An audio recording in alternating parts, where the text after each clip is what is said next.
మనుషుల కంటే ఎలుకలు పందికొక్కులు ఎక్కువైపోయినట్టున్నాయి. ఎందుకు ఈ మాట అనాల్సి వస్తుందంటే వేల టన్నుల బియ్యం మాయమైపోతున్నాయి. మామూలుగా బియ్యానికి మనం చాలా వెయిట్ ఇస్తాం. బియ్యం పేదవాడికి అవసరం కాబట్టి ఎన్టీ రామారావు గారు ₹2 కిలో బియ్యం అని పథకం తీసుకొచ్చి ప్రతి ఇంటికి ఆ ₹2 కిలో బియ్యం ఇస్తే పేదవాడు కూడా కాస్త కడుపు నిండా అన్నం తింటాడని ఆ పథకాన్ని ప్రవేశపెట్టారు. సరే, ఆ తర్వాత ఆ పథకాన్ని రాజకీయం చేసి మేము ₹1.90 ఇస్తామని ఒకరు, రూపాయికి ఇస్తామని ఒకరు, చివరికి అది ఫ్రీ అని అట్లా చేశారు. ఎందుకు అంత చేశారు అని అంటే అది ప్రతివాడు తినే పట్టిన అన్నం కాబట్టి. దాన్ని ఎంత తక్కువకి ఇస్తే నోట్లు పడతాయనే రాజకీయం స్వార్థం ఉంటుంది, అది వేరే విషయం. కానీ ఆ బియ్యం ఇవ్వడం అనేది చాలా ఉదారమైన స్కీమ్. అది దాన్ని ఎవరు ఈ స్కీమ్ ఎందుకు ఇలా ఇస్తుందని తప్పుపట్టిన హిస్టరీ లేదు. ఎందుకంటే మనిషికి కనీస అవసరమే పట్టేడు అన్నం కాబట్టి.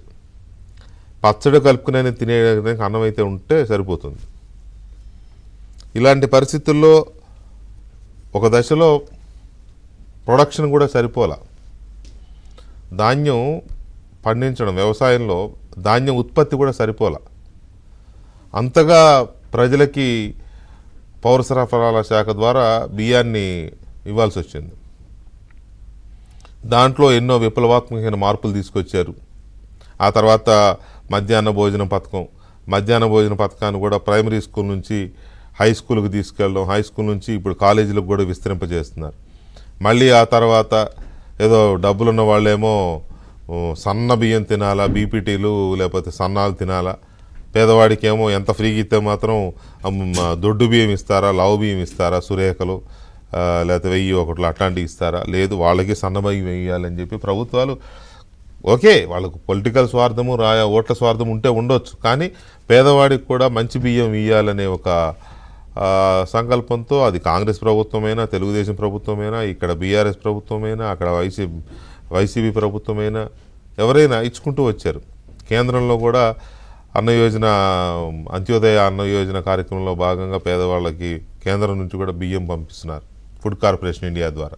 అంటే ఇంత విస్తృతమైన ఈ నెట్వర్క్ అంతా ఎందుకు అని అంటే కష్టపడలేని లేకపోతే పేదవాడికి కూలీ నాలి చేసుకోవడానికి ఒక్కొక్కసారి కూలీ కూడా దొరకని పేదవాడు కూడా ఆకలి దప్పులతో ఉండకూడదనే ఒకే ఒక ఆశయం. అందుకోసమే ఈ బియ్యం ఉచితంగా ఇచ్చే కార్యక్రమం. దానికోసం రేషన్ షాపులు పెట్టి, రేషన్ డీలర్లను పెట్టి, వాళ్ళ కిలోకి 5 పైసలు 10 పైసలు వాళ్ళ కమిషన్ ఇచ్చి ఇంత చేస్తున్నారు. ఇప్పుడు చూస్తూ ఉంటే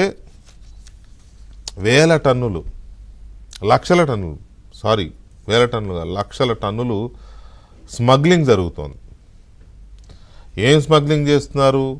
ఏమన్నా రైతులు పండించే ధాన్యం కొని బియ్యం ఆడి స్మగ్లింగ్ చేసుకుంటున్నారా వేరే దేశాలకి? అది కాదు, అది తప్ప అది సర్వసంగతి.